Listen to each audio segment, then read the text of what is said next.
উপস্থিত আমার শ্রদ্ধেয় শিক্ষক শিক্ষিকা, আজ আমরা যে উপলক্ষে এখানে সমবেত হয়েছি ডক্টর সর্বপল্লী রাধাকৃষ্ণের জন্মদিন উপলক্ষে,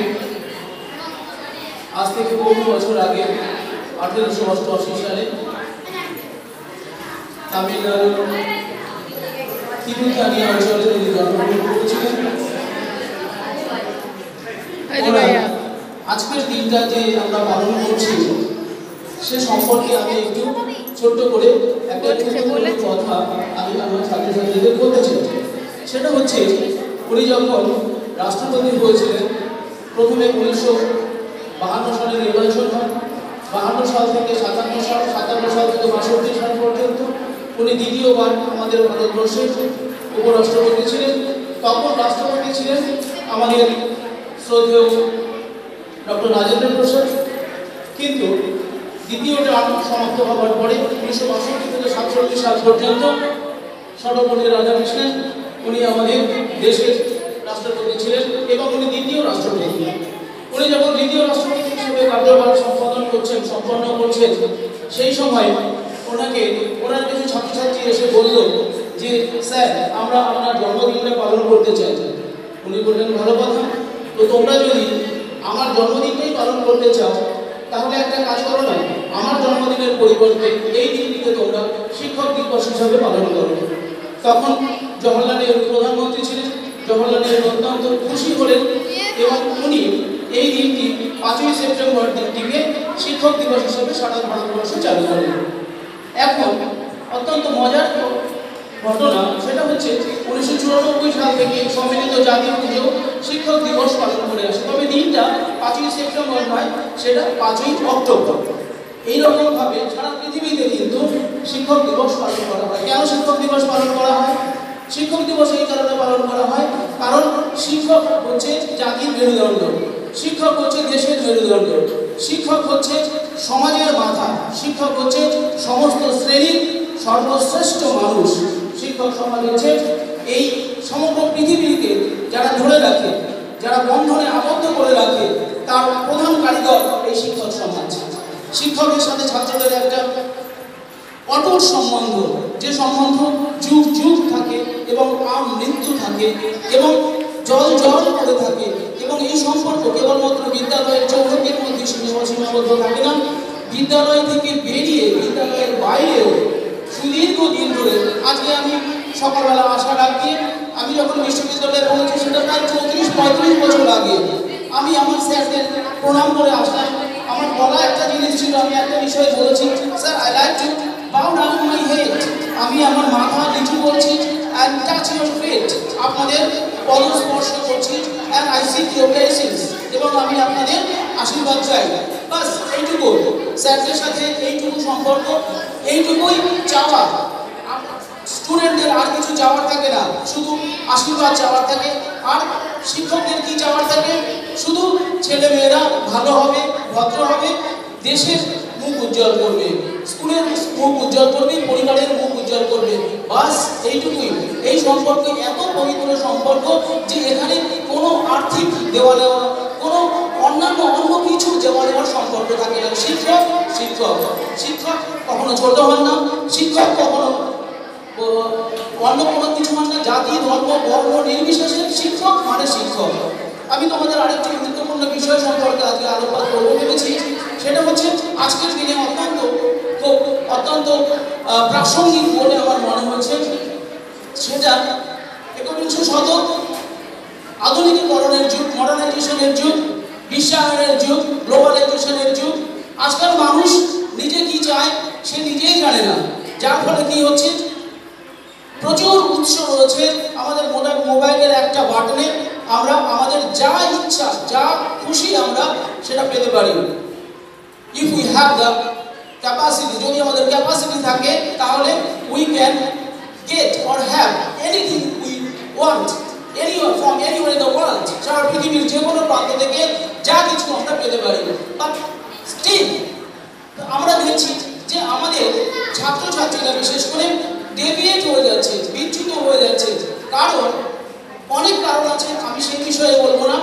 তবে যে বিষয়টা আমি আগের দিনকে 15ই আগস্টে একটু বলার চেষ্টা করছিলাম, যে আজকের দিনে আমার মনে হয় যেটা টলারেন্স, টলারেন্স মানে সহিষ্ণুতা, টলারেন্স মানে সহিষ্ণুতা, সহিষ্ণুতা অত্যন্ত জরুরি।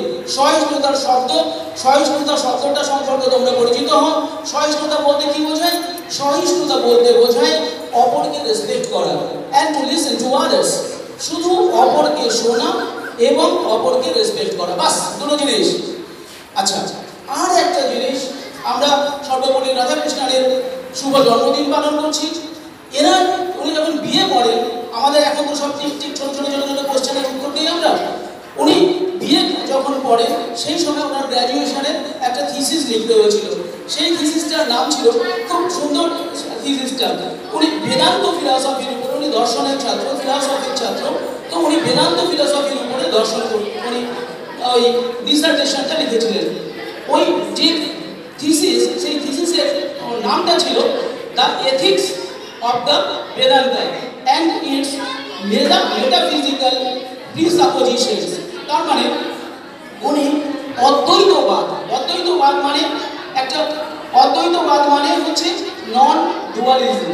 অদ্বৈতবাদ মানে নন ডুয়ালিজম, মানে দেখো দুটো নয়, শরীর এবং আত্মা। হিন্দু ধর্মে বলে শরীর এবং আত্মা দুটো ভিন্ন জিনিস নয়। বলছে যে ঈশ্বর এক, and we all are the children of God Almighty, আমরা সকলে এক ঈশ্বরের সন্তান। সেখানে বেদান্ত, বেদান্ত কথাটার অর্থ কি, যে বিষয় নিয়ে উনি গবেষণা করেছিলেন সেই বিষয়, বেদান্ত শব্দটি বেদাস, বেদাস হচ্ছে হিন্দু ধর্মের প্রধান ধর্মীয় স্ক্রিপচার। সেই স্ক্রিপচারের অন্ত অর্থাৎ শেষ পার্টে, অর্থাৎ the conclusion of the Vedas, four Vedas, Rig, Sama, Yajur, Atharva, এই চারটি বেদের অন্তে যে কনক্লুশন সেটাই হচ্ছে বেদান্ত। বেদান্ত ফিলসফি নিয়ে যারা কাজ করেছেন তার মধ্যে তিনজন ব্যক্তি বলছে আমাদের পৃথিবীকে রিবার্থ দিয়েছিলেন। কারা এই তিনজন ব্যক্তি? এক শঙ্করাচার্য, দুই Gautam Buddha, the third person, তৃতীয় যে ব্যক্তি ছিলেন তিনি হচ্ছেন স্বামী বিবেকানন্দ। স্বামী বিবেকানন্দ আমাদের কলকাতার লোক।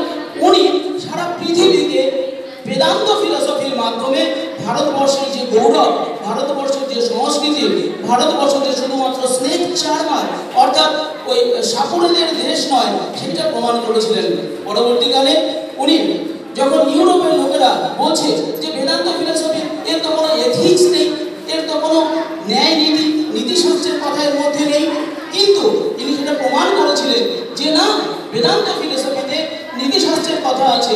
যিনি দীর্ঘদিন ধরে জার্মান দার্শনিক, যিনি ইংল্যান্ডে ছিলেন অনেক দিন ধরে, ম্যাক্স মুলার, তিনি বলছেন যে Vedanta philosophy it begins with ethics, it in the middle there you will find ethics, and in the end অবশেষে you will find ethics। তার মানে বেদান্ত ফিলসফি যে ফিলসফি, সেই ফিলসফির শুরুটা, তোমার শুরুটার মধ্যে রয়েছে এথিক্স। এথিক্স মানে কি? নীতিশাস্ত্র, ন্যায় নীতিবোধ। এথিক্স মানে ন্যায় নীতিবোধ। এইটা এত গুরুত্বপূর্ণ। আজকের সমাজে আমাদের মধ্যে ন্যায় নীতিবোধটা উবে যাচ্ছে।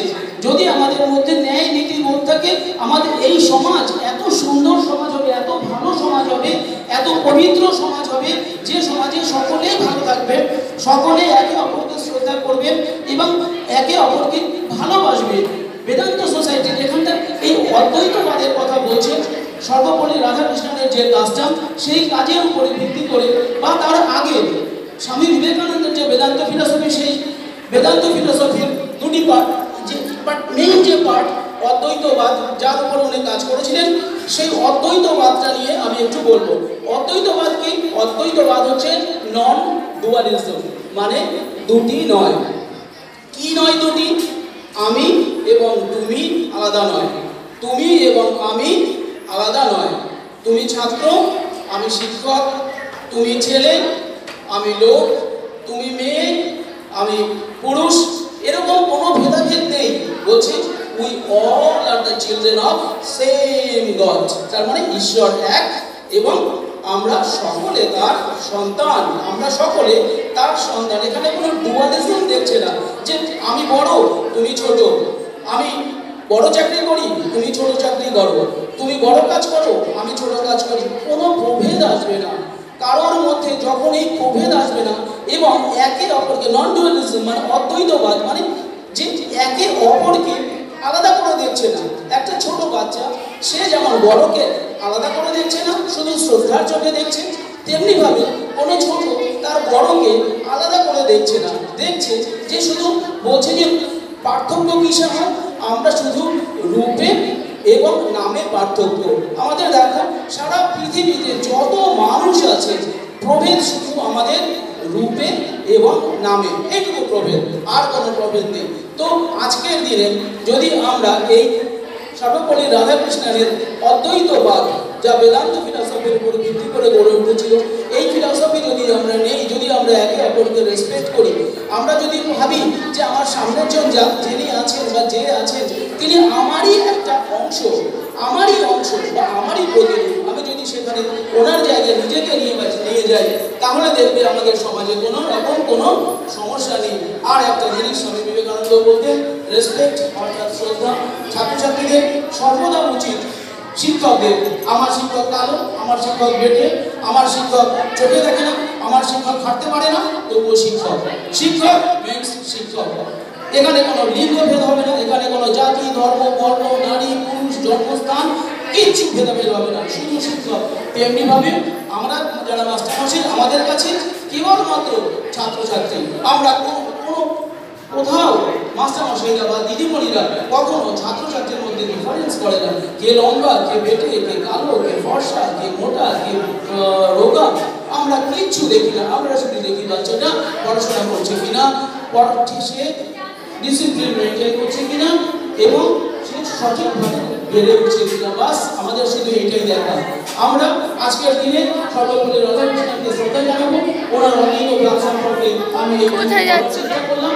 আজকে আমি আর তোমাদেরকে বেশি বলছি না, আমি আজকে এই মহান ব্যক্তিটিকে আমার অন্তরের শ্রদ্ধা জানাই এবং আবার আমাদের শিক্ষক শিক্ষিকাদের আমার শ্রদ্ধা এবং আমার ছাত্রছাত্রীদের আমার ভালোবাসা জানিয়ে আমি আমার বক্তব্য শেষ করছি। Thank you.